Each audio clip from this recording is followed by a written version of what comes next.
Hello, BookTube. Happy Thanksgiving. Um, a little chilly here, but no snow. I was looking at Mike at Old Man Things video yesterday, and he looked like he had some snow up in Wisconsin. But here, no snow. The last snow we had's already gone. So, anyway, I wanted to talk to you about Patrick O'Brian, his Aubrey Maturin novels. I'm reading and rereading them. And I'm going to do a quick review of The Surgeon's Mate. So, here, let me do this. How do you like this pipe lighter? Isn't that something? It's not my pipe lighter. I ran out of flints in my Zippo. You have to adapt in life. So, excuse me. While everybody's in cooking and getting the turkey ready and all that, I thought I'd just come out here and talk to you a little bit about this. So, a lot of times, I refer to this book,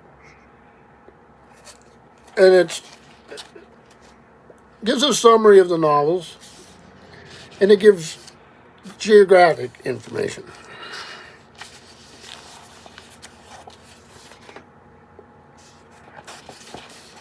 So The Surgeon's Mate, look at that Jeff Hunt cover, isn't that beautiful? The Surgeon's Mate is follows the last novel I read. I'm reading them in order this time. Fortunes of War. And it ends, Fortunes of War ends with the Shannon Royal Naval vessel taking the USS Chesapeake as a prize.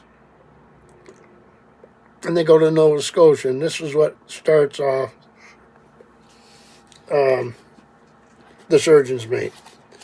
So, Maturin and Aubrey and Diane Villiers, Maturin's love interest,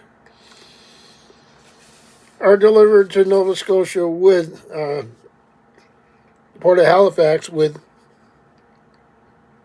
the Shannon, and then they are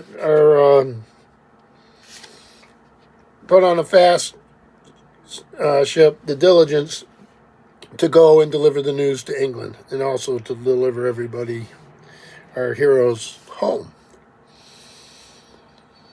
Now, U.S. Navy, excuse me, boy, I got it today, ship the Liberty and another ship that's never named, they're both privateers. So do you call that Navy? I guess so. They give chase across the Atlantic and through the Grand Banks and all that. Everybody gets home, the news is delivered, and the adventure continues. But first, Aubrey is back at his home, his wife and children, 3 children, the little ones. They barely recognize their dad. This is the fate of a sea captain, right? And some shenanigans happen, and they end up Aubrey and Maturin and a guy named Jagiello, or I'm not sure how to say his name. He's Lithuanian. End up being the new focus on an operation to separate some Catalans that are part of Napoleon's forces, to convince them to give up this fictional island or leave this fictional island in the Baltic.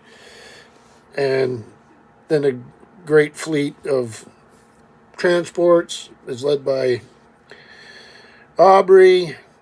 There's storms, there's adventure, there's intrigue, and The mission's a success, but Aubrey, in the meantime, is a massive storm and his ship wrecks on the coast of France. Here's the route through the Baltics from the novels. You can see why this book here, Harbor and High Seas, is so handy. They're captured.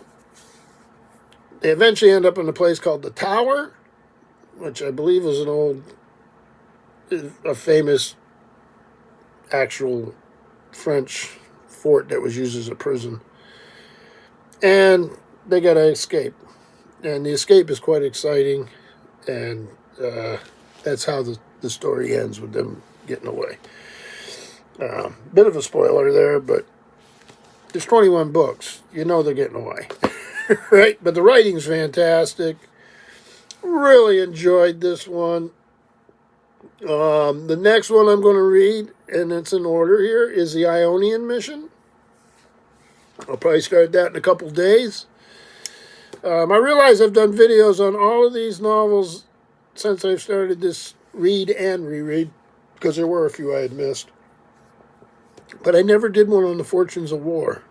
And I probably need to do a review of that and then update the playlist so that if you haven't read them, at least you get a general idea of what's going on.